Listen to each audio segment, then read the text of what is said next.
Good morning children. आज हम हंसी खुशी की बाकी पंक्तियों को समझेंगे। पिछले वीडियो में मैंने हंसी खुशी के महत्व को बताया था और कुछ पंक्तियों का भी मैंने डिस्कशन किया था आप लोगों से। तो चलिए चलते हैं हंसी खुशी की पाठ की ओर। हंसना मनुष्य को ईश्वर द्वारा दिया गया एक वरदान है जो कि अन्य किसी प्राणी के पास नहीं है। मनुष्य की हंसी उसकी आंतरिक प्रसन्नता को प्रकट करती है। इस निबंध में विश्व के विद्वानों के विचारों के माध्यम से जीवन में हंसी के महत्व को बताया गया है कि हंसी भीतरी आनंद का बाहरी चिन्ह है और जीवन की सबसे प्यारी या उत्तम से उत्तम वस्तु है। एक बार हंस लेना। तो आओ चलते हैं। यहाँ एक अंग्रेज डॉक्टर कहता है कि किसी नगर में दवाई लदे हुए 20 गधे ले जाने से एक हंसोड़ आदमी को ले जाना अधिक लाभकारी है। यानी कि दवाई और एक हंसोड़ दोनों व्यक्तियों के अंतर या दोनों व्यक्तियों के लाभ और हानि को बताया गया है। दवा खाने से अच्छा है हम अपने अंदर की आत्मा अंतरात्मा को खुश रखें। खुश रहने से या हंसने से हमें किसी प्रकार का रोग नहीं होता और हमारे अंदर के आंतरिक या बहुत सारी ऐसी क्रियाएं उत्पन्न होती हैं जिससे हमारा शरीर स्वस्थ और निरोग बना रहता है।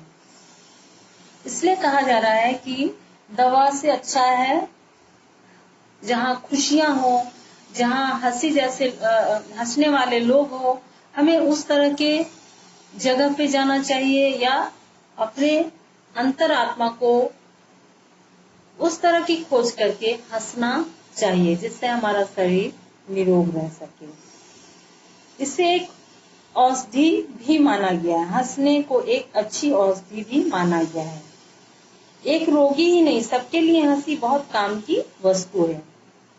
हंसना सिर्फ बीमार लोगों के लिए ही नहीं बल्कि सभी प्राणियों के लिए आवश्यक है। हंसी शरीर के स्वास्थ्य का शुभ संवाद देने वाली है। संवाद यहाँ बातचीत को कहा गया है। वह एक साथ ही शरीर और मन को प्रसन्न करती है, पाचन शक्ति बढ़ाती है, रक्त को चलाती है और अधिक पसीना लाती है। पसीना से हम सब जानते हैं कि यह हमारा एक उत्सर्जन की क्रिया है जो हमारे शरीर के विषैले पदार्थ को पसीने के रूप में बाहर करती है और हम अपने आप को स्वस्थ महसूस करते हैं। हंसी एक शक्तिशाली दवा है। एक डॉक्टर कहता है कि वह जीवन की मीठी मदिरा है। डॉक्टर वुड कहता है कि आनंद से बढ़कर बहुमूल्य वस्तु मनुष्य के पास और नहीं। यह सच है कि हमारे पास कितने भी धन दौलत हो और अगर हम दुखी हैं तो हमारा जीवन जो है वो व्यर्थ है। लेकिन जिनके पास धन दौलत नहीं भी है और रुपये पैसे ना भी हो और वो खुश रहते हैं तो वो कहीं रुपये पैसे वाले लोगों से ज्यादा अच्छे हैं।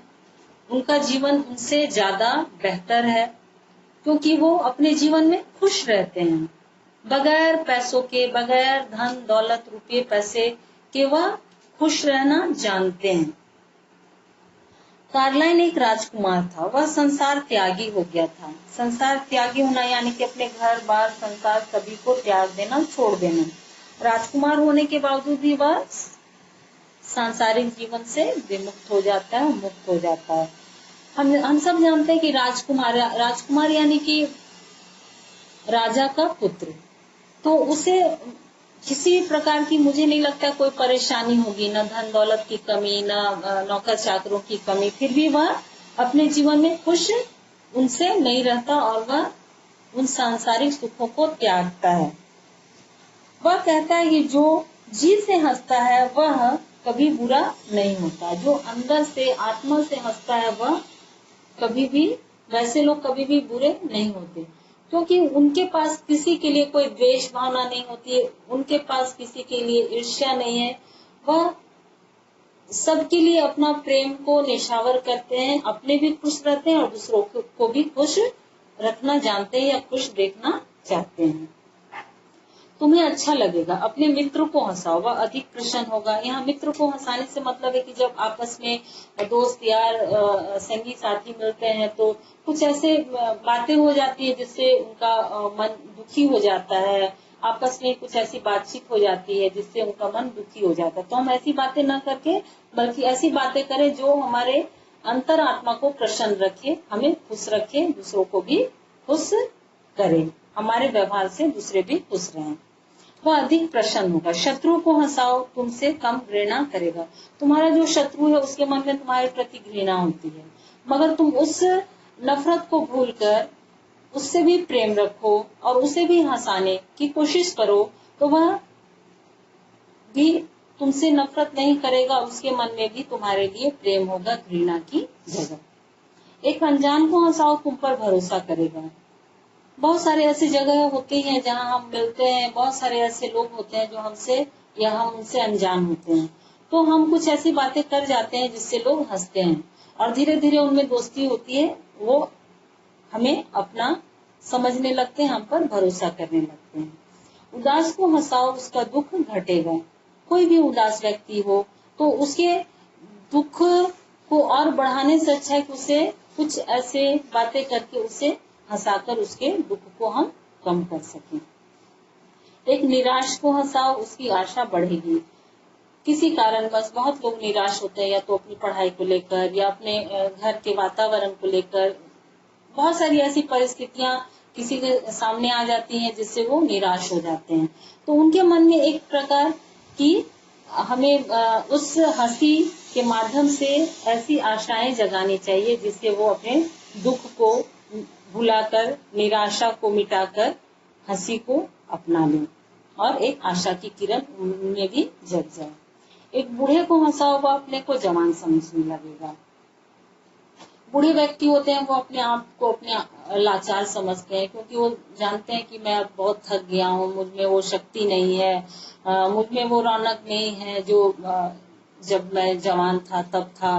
तो वो अपने आप में थोड़े दुखी हो जाते हैं, लाचार रहते हैं, इसलिए वो दुखी रहते हैं। तो उन्हें एक प्रकार की उनके अंदर एक आशाएं जगानी चाहिए कि नहीं, अभी भी आप बहुत जवान हो, बहुत शक्तिशाली हो, अभी तो हम में इतने दम नहीं है जितने आप बूढ़े होने के बावजूद आप में है। तो उनमें एक शक्ति का संचार होगा, क्योंकि उनके अंदर एक नकारात्मक सोच अंदर बैठ जाती है जिससे वो अपने आप को दुर्बल महसूस करते हैं। तो इस तरह की बातें अगर उनसे करो तो वो अपने आप को शक्तिवान समझने लगते हैं।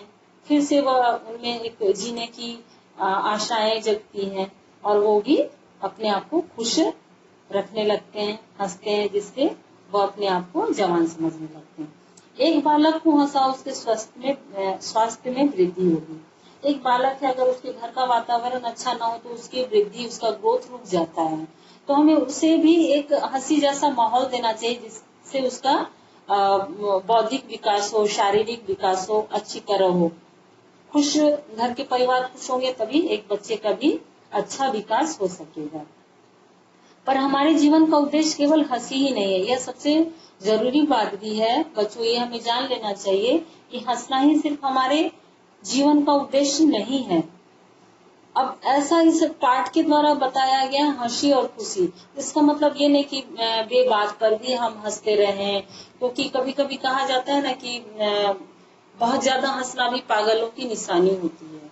तो बेवक्त बेबात पर बिना कारण हमें किसी भी जगह नहीं हंसना चाहिए। हंसने की कुछ बातें होनी चाहिए, हंसने की कुछ जगह होनी चाहिए, हंसने का कुछ वातावरण होना चाहिए। इसको ध्यान में रखकर ही हमें हंसना हंसाना चाहिए। और हंसना ही सिर्फ हमारा जीवन का उद्देश्य नहीं है, बल्कि हमारे जीवन में भी बहुत सारे काम हैं जिसे सुव्यवस्थित तरीके से खुश होकर सारी चिंताओं से विमुक्त होकर उसे करने का प्रयास करना चाहिए। तभी हम अपने जीवन की ऊंचाई या जीवन के विकास की ओर बढ़ सकते हैं और उसको पा सकते हैं। हंसी सबको भली लगती है, मित्र मंडली में हंसी विशेषकर प्रिय लगती है। यह सही है कि अगर आपके दोस्त यारों में अगर कोई ऐसा 7-8 व्यक्ति हैं, बैठे हुए दोस्त हैं, और उसमें से एक व्यक्ति जो हमेशा दुखी रहता हो या फिर हमेशा तुम्हारे हंसने पे गुस्सा होता हो, तो वैसे व्यक्तियों से हम सब क्या करते हैं, अलग रहना चाहते हैं। क्योंकि बिना हंसे या दुखी जो हमेशा रहता हो, लोग उसे जल्दी अपनाना नहीं चाहते, अपने भीड़ में शामिल नहीं करना चाहते। बिना वजह जो हमेशा दुखी रहते हैं, लोग उनसे दूर भागने का प्रयास करते हैं। क्योंकि ईश्वर ने हमें हंसी जैसी एक वरदान मिली है। ईश्वर के द्वारा हमें हंसी जैसी एक वरदान मिली है, जो पशु पक्षियों में नहीं होती। हम अपने खुशी को हंसकर प्रकट कर सकते हैं, मगर पशु और पक्षियों में ये वरदान नहीं मिले होते, जिससे वे अपनी खुशी को हंसकर जाहिर कर सकें। हंसने से हमारा सारा दुख मिट जाता है। हंसी भय को, डर को भगाती है। हंसी कंगाली की आधा बोझ उठा लेती है। कंगाली यहाँ गरीबी को कहा गया है। हंसने से हमारी आयु बढ़ती है, और हंसने से हमें दवा की जरूरत भी कम पड़ती है। धन्यवाद। अगले पंक्तियों का मैं विश्लेषण अगले वीडियो में करूंगी। धन्यवाद।